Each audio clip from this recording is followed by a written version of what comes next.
Olá pessoal, tudo bem? Vamos fazer uma recuperação de exponencial, tá bom? Aumentos, descontos sucessivos e função exponencial, tá? A gente vai começar a fazer essa recuperaçãozinha revendo uma ideia original. Não sei se vocês estão com essa lembrança viva ainda na memória, né? A gente vai falar um pouquinho de aumentos e descontos sucessivos e para isso a gente vai usar essa equaçãozinha que está aí, ó. Eu já desenhei ela aqui, ó, já escrevi ela aqui no meu, na minha folha. A gente vai fazer o uso daquele primeiro exemplo, vamos botar sentido nisso, né? E a gente vai começar a perceber como é que a função exponencial vai entrar nessa história, né? Então, o primeiro exemplo que a gente tem aí está falando a respeito da produção de leite, né, no Brasil, segundo o IBGE. Inicialmente, essa produção era de 30,5 bilhões de litros de leite. Estou no nosso exemplo, né? E segundo ainda esse texto, né? Você tem que dar uma lida lá, olhar com cuidado, ver todos os detalhes. Eu estou fazendo uma síntese. E segundo esse texto, a produção de leite vai aumentar a uma taxa de 5% ao ano, tá bom? Então eu vou encaixar essas informações naquela equaçãozinha que está lá em cima, né? Aquela equação que aparece M igual a C, entre parênteses, 1 mais I elevado a T. Essa equação, né? A origem dela é da matemática financeira, né? A gente fala que M é o valor futuro, C é o valor inicial, I é a taxa percentual, que a gente vai escrever na forma decimal, e T, o expoente que está lá em cima, né? O tempo.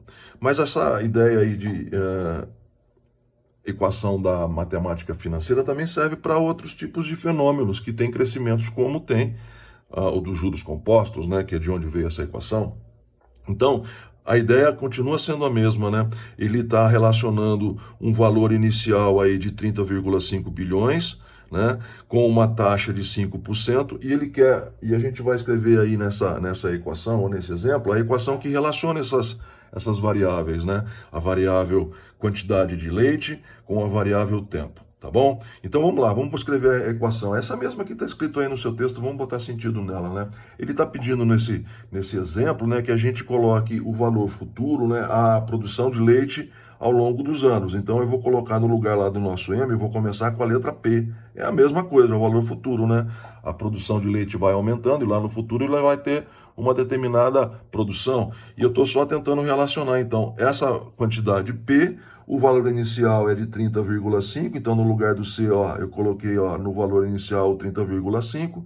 O P é a produção de leite lá no futuro, né, no lugar do meu M na estrutura básica aí da matemática financeira, na equação dos juros compostos. Mas então aqui ó, dentro do parênteses eu vou colocar a taxa I. Cuidado nessa taxa, porque a taxa I ela tem que ser na forma decimal.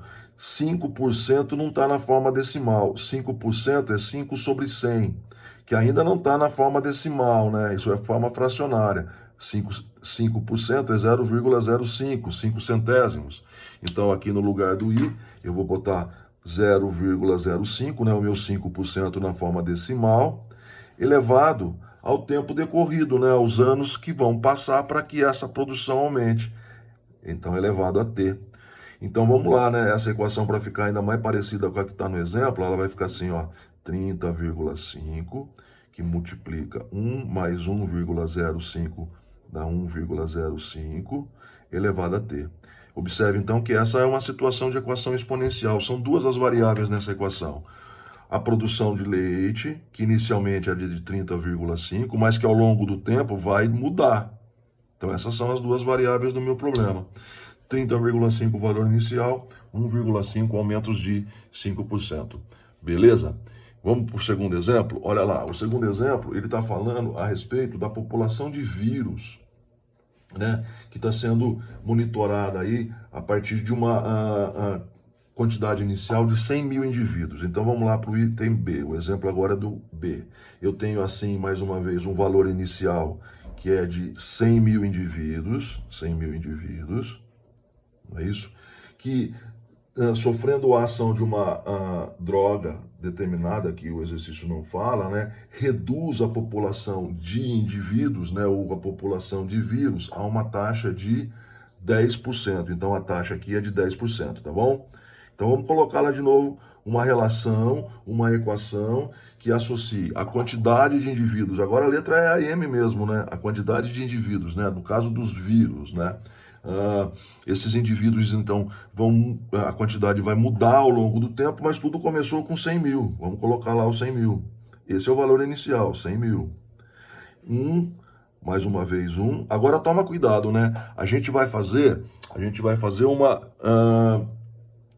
redução. Então, não vai aumentar, né? Vai diminuir. Então, agora a continha vai mudar. Aqui, ao invés de fazer 1 mais a taxa, está diminuindo, né? 1 menos a taxa.